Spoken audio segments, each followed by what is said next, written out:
Hello everyone, this is Grace from the Roseville Public Library. Today I'll be reading Chapter 1 of Coraline by Neil Gaiman.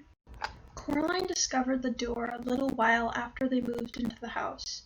It was a very old house. It had an attic under the roof and a cellar under the ground and an overgrown garden with huge old trees in it. Coraline's family didn't own all of the house. It was too big for that. Instead, they owned part of it. There were other people who lived in the old house. Miss Spink and Miss Forcible lived in the flat below Coraline's, on the ground floor.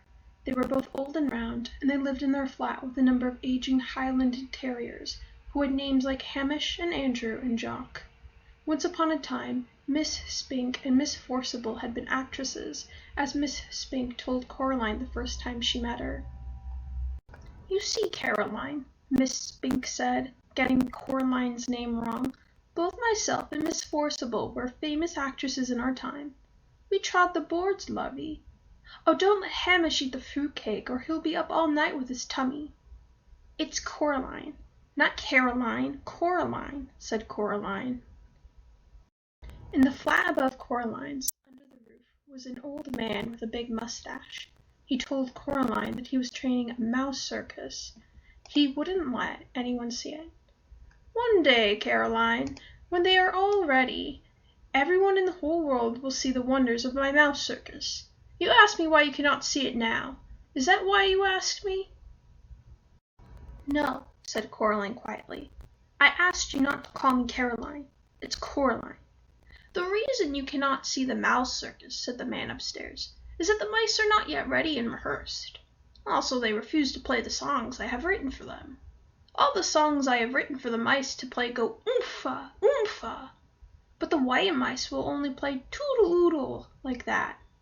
I am thinking of trying them on different types of cheese." Coraline didn't think there really was a mouse circus. She thought the old man was probably making it up. The day after they moved in, Coraline went exploring. She explored the garden. It was a big garden. At the very back was an old tennis court, but no one in the house played tennis, and the fence around the court had holes in it, and the net had mostly rotted away. There was an old rose garden, filled with stunted, fly-blown rose bushes. There was a rockery that was all rocks. There was a fairy ring made of squidgy, brown toadstools which smelled dreadful if you accidentally trod on them. There was also a well. On the first day Coraline's family moved in, Miss Spink and Miss Forcible made a point of telling Coraline how dangerous the well was, and they warned her to be sure she kept away from it. So Coraline set off to explore for it, so that she knew where it was, to keep away from it properly. She found it on the third day, in an overgrown meadow beside the tennis court, behind a clump of trees, a low brick circle almost hidden in the high grass. The well had been covered up by wooden boards to stop anyone falling in. There was a small knot-hole in one of the boards, and Coraline spent an afternoon dropping pebbles and acorns through the hole and waiting, and counting, until she heard the plop as they hit the water far below. Coraline also explored for animals. She found a hedgehog, and a snake skin, but no snake, and a rock that looked just like a frog, and a toad that looked just like a rock. There was also a haughty black cat, who sat on walls and tree stumps and watched her, but slipped away if she ever went over to try to play with it. That was how she spent her first 2 weeks in the house, exploring the garden and the grounds. Her mother made her come back inside for dinner and for lunch, and Coraline had to make sure she dressed up warm before she went out, for it was a very cold summer that year. But go out she did, exploring, every day until the day it rained, when Coraline had to stay inside. "What should I do?" asked Coraline. "Read a book," said her mother. "Watch a video. Play with your toys. Go and pester Miss Spink or Miss Forcible, or the old man upstairs." "No," said Coraline. "I don't want to do those things. I want to explore." "I don't really mind what you do," said Coraline's mother, "as long as you don't make a mess." Coraline went over to the window and watched the rain come down. It wasn't the kind of rain you could go out in.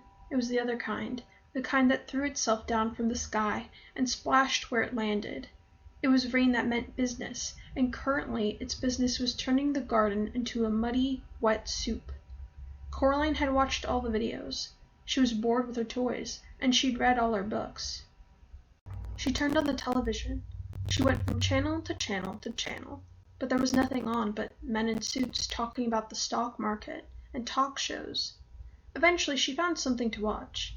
It was the last half of a natural history program about something called protective coloration. She watched animals, birds, and insects, which disguised themselves as leaves or twigs or other animals to escape from things that could hurt them. She enjoyed it, but it ended too soon and was followed by a program about a cake factory. It was time to talk to her father. Coraline's father was home. Both of her parents worked, doing things on computers, which meant that they were home a lot of the time. Each of them had their own study. "Hello, Coraline," he said when she came in, without turning round. Said Coraline. "It's raining." "Yup," said her father. "It's bucketing down." "No," said Coraline. "It's just raining. Can I go outside?" "What does your mother say?" "She says you're not going out in weather like that, Coraline Jones." "Then no." "But I want to carry on exploring."